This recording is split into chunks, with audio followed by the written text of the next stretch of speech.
As I work on this video, the hot news is that Charlie Kirk was assassinated. Just yesterday, his neck fucking exploded. A single gunshot from over 200 meters away using a scoped rifle. The video is gnarly. I've watched a man die quite a few times now. Twitter being what it is, the video keeps showing up. The gushing of blood, the limp fall, the crowd screaming and running, and the lights dimming in the eyes of a man who probably never even fully processed what just happened. Once again, the direction of this video changes course. We'll get to the game review and its many controversies. Eventually. Maybe. I don't know. Nothing is normal anymore. The semblance of peace that this country once knew is seemingly over. At least for the time being. And no, I'm not being hyperbolic. Whether you yet realize it or not, we are on a precipice and forces outside our control are pushing us over the edge. None of us know exactly what the future will bring, but no doubt, for the time being, what it's bringing will in no way be any good. Tough times are ahead. Political violence and a destructive vindictiveness orchestrated by a myriad of dark forces is almost all but guaranteed. I'm not a fan of Charlie Kirk. I disagreed with a lot of what he said, and I'm not fond of who he worked for and worked with. I think I can comfortably say that he wouldn't have liked me either. But that doesn't mean he should have been assassinated. The normalization of political violence is not something any sane and rational person should be rooting for. Yet we don't live in normal times. And now all throughout the internet space, I see people clamoring for more. Some driven by a sense of revenge for what happened to Charlie or the previous attempts on Trump, and others from the opposite side of the coin who think we need this violence to fend off a creeping sense of authoritarianism.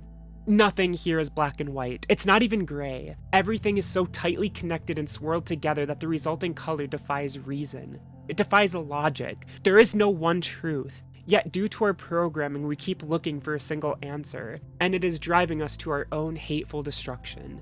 The internet is making us bloodthirsty. The previous 15 years have especially done wonders in keeping us divided and conquered. Left versus right, woke versus anti-woke, SJW versus anti, pro-Gamergate versus anti-Gamergate, Trump versus never Trump, and the list goes ever onwards. Throughout these online battles, we have stopped seeing our opponents as human. We have been conditioned to think they all hate us and want us dead, and we have been conditioned to sacrifice our morals and to sleep forever on a bed of lies. 1 week we'll attack one side for doing something, only for the very next we show ourselves as hypocrites and celebrate the very same behavior. The only difference is we did it this time, not them, and consistency is only a hindrance in the forever battle of us and them. And now we march lockstep towards our own collective suffering. I don't want to end the spontaneous and unplanned section of video on a dour note. I'll be real here. A lack of solutions is not the answer, and I beg you to stop listening to voices who only point out how bad things are without at least trying to offer solutions. Those people don't want to see you get better. They only want to line their own pockets with the easy engagement bucks that come from endlessly screaming how the sky is falling and how the other side sucks and is to blame. Irregardless of your political ideologies, we are all to blame. We have to accept that. Yes, some are far more to blame than others, far more so, but that doesn't change how we all still carry some burden of fault. It is now on us to ignore the loud voices calling for harm and to build a consistent framework for which we hang our morals and politics upon.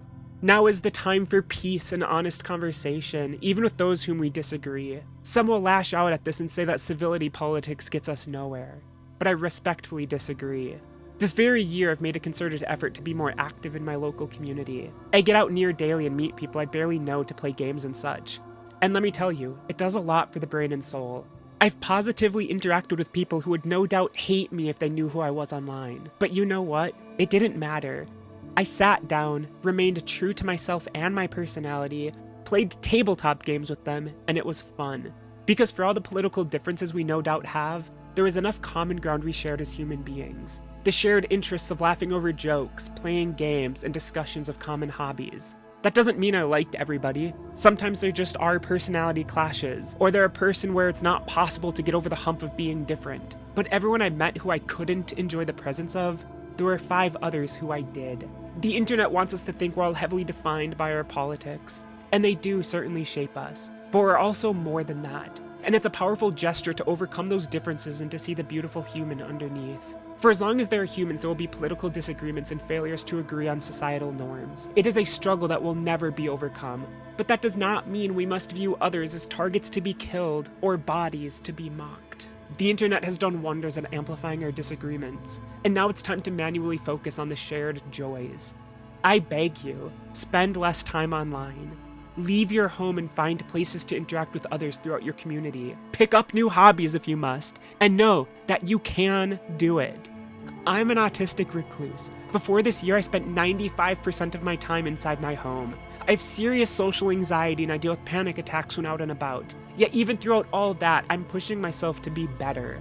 We all want to hate everyone so badly. Fuck, we all know I'm previously guilty as charged with this. But this is why we need community building more than ever. Hell, even I'm willing to let bygones be bygones and to forgive a lot of people for the sins of the past so long as they seem like they're actually growing up and learning to be a better person.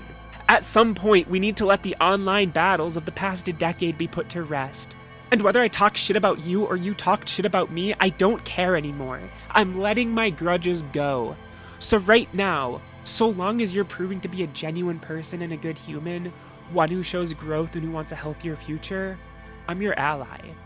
Some will scoff at that, but I now understand that most average people aren't political extremists and they aren't violent, and good, light-hearted discussions can do a world of wonder. I recommend it now more than ever. The best you can do for yourself and your loved ones is to not give in to despair, all while avoiding the angry voices on every side who want to push you into acting immorally. You don't need me to tell you that violence begets violence, and I don't think enough people from every walk of life yet understand the period of unrest that we are about to step into. We should be shunning violence in all its forms. Because once things start in full, we can't easily put it back. Yesterday was an unironic turning point for this country. And what we do next and who we support in those roles will determine a whole lot. Now is not the time to celebrate or to make jokes over the corpses of other human beings. Understand, there is a hammer dangling over a lot of people's heads right now, and together we must prevent this rope from fraying. And trust me, you don't want this rope to fray. You may think you do, but you really don't. Be safe out there.